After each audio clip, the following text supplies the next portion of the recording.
You may have taught science for 15 years and be an amazing science teacher, but you may also still feel unprepared the first time that you have to teach AP biology. Hi, I'm Miss Parrott, and I know because that's my story. I have a bachelor's degree in horticulture and did all my graduate work for my secondary science in life science education work in big picture things like ecology, evolution, ethology, big biological systems. Then, my fourth year of teaching, my first year at a new school, I was told I was going to teach AP biology. And I thought, oh, great, that'll be fine. That's just everything I already know, just deeper, which is great. But I was thrown for a loop because AP biology is such a bigger course than I expected. I was smart. I knew how to teach. I knew biology. And students reasonably expected expertise from their AP biology teacher.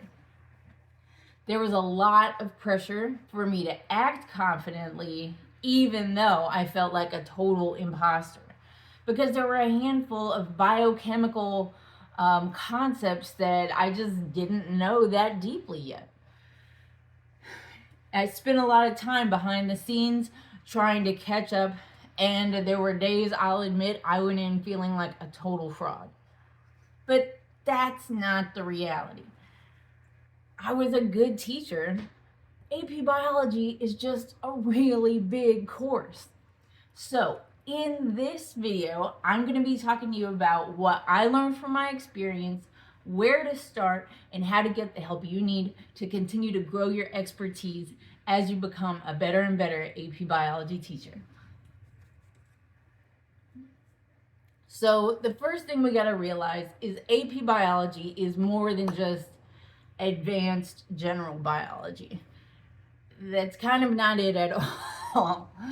AP biology includes biochemistry, molecular biology, genetics, gene regulation, ecology, evolution, statistics. There's a whole lot of math in AP biology.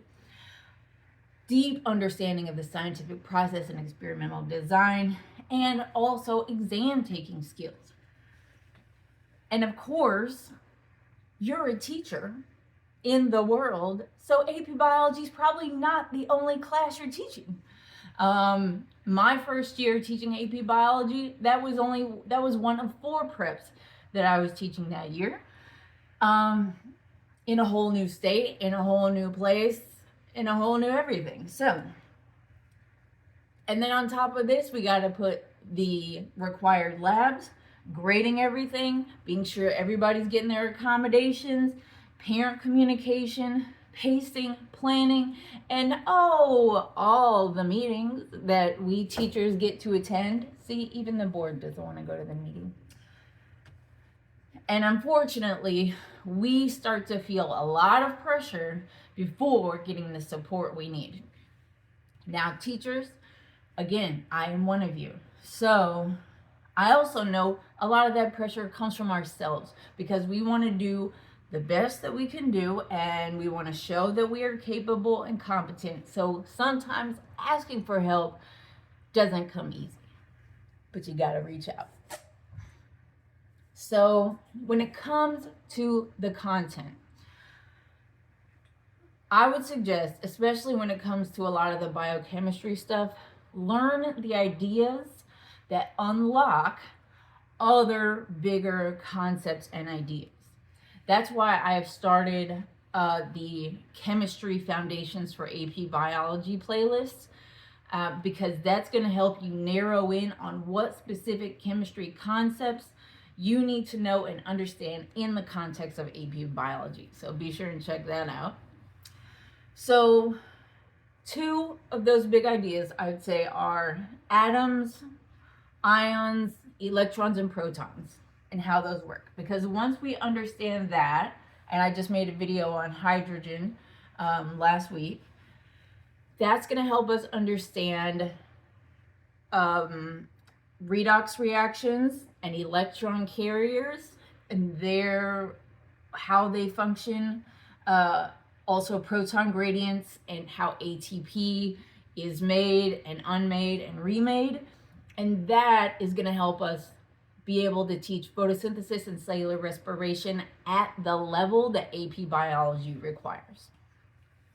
Another thing is like proteins.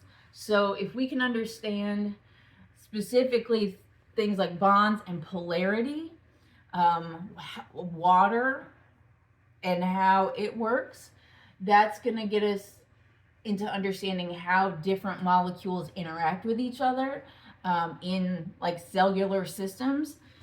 And then that will give us deeper clues into water, how it works, how things work with water. Why do we care about that? Oh yeah, because most living things are like 60 to 80% water. So all of these systems are happening in aquatic environments, not aquatic environments, but watery environments. It helps us understand membranes, how things can and can't go across them, proteins, enzymes, cell signaling, and the whole structure and function combo that is one of the biggest drivers of AP biology. So if you're like, where do I start? Where do I want to start learning? Right here. And then that's going to help. That's going to cut across so many parts of AP biology. Now, what you need to do for yourself is not ask the whole internet or every book in the planet about AP biology how to teach AP biology. What you need to do is develop for yourself a small, trustworthy set of resources that you can go to all the time. So these are a few of my things that I find most helpful. So the current AP biology course exam and description. This is really important. Last year, 2025, a new one came out. So be sure you have a copy, like a printed out, like you can write on it, paper copy, not just because it's for real, like over 200 pages. That's a lot. So you need to be able to go through that, mark it up, check things off, write big question marks, and use that to help you rein in the scope of the course. Because not a single one of the textbooks that's out there is limited to the actual course exam and description. The books have tons of extra stuff that you do not need to teach AP biology. So the course exam and description will help you there. AP Classroom website, very important for helping students understand, and you as the assessment giver, understand how the questions are asked on the AP Bio exam. Because one thing I've learned is a student can understand every single piece of biology and still walk out of the exam with a 3 because the way the questions are worded and set up is not what they're expecting.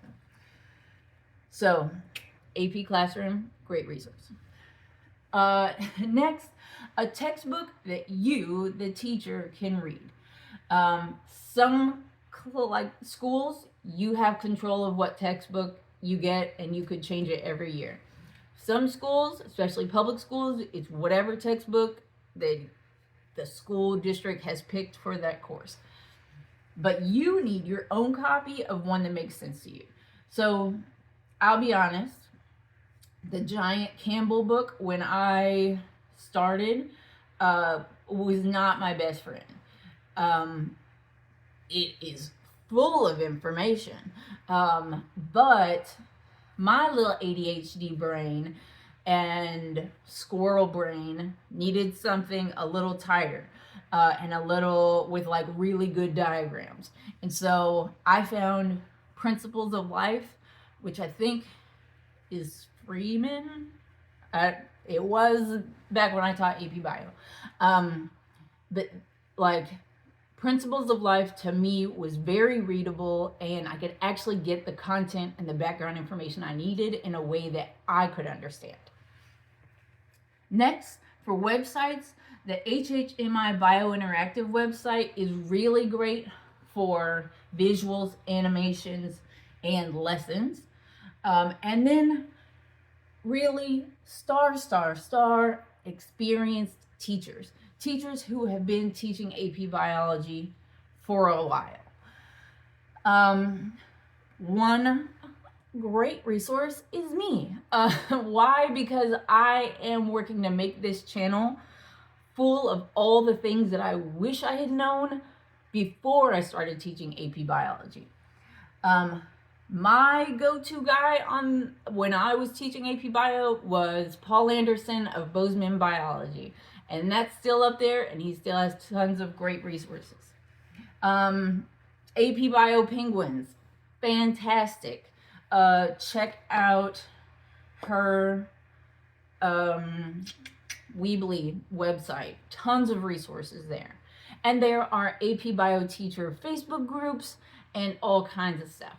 So sometimes big groups can be overwhelming, but again, find a person, a teacher, a handful, like your department chair, if they're a biology teacher, or somebody in your department that you can go to. Oh, and become best friends with all the chemistry teachers, because especially if biochem is not your number one thing, they are going to be able to help you. Oh, and the AP Stats teacher, become great friends with them. So whoever math teacher that teaches AP Stat, check them out. They're going to be helping you with chi-square and all that kind of stuff.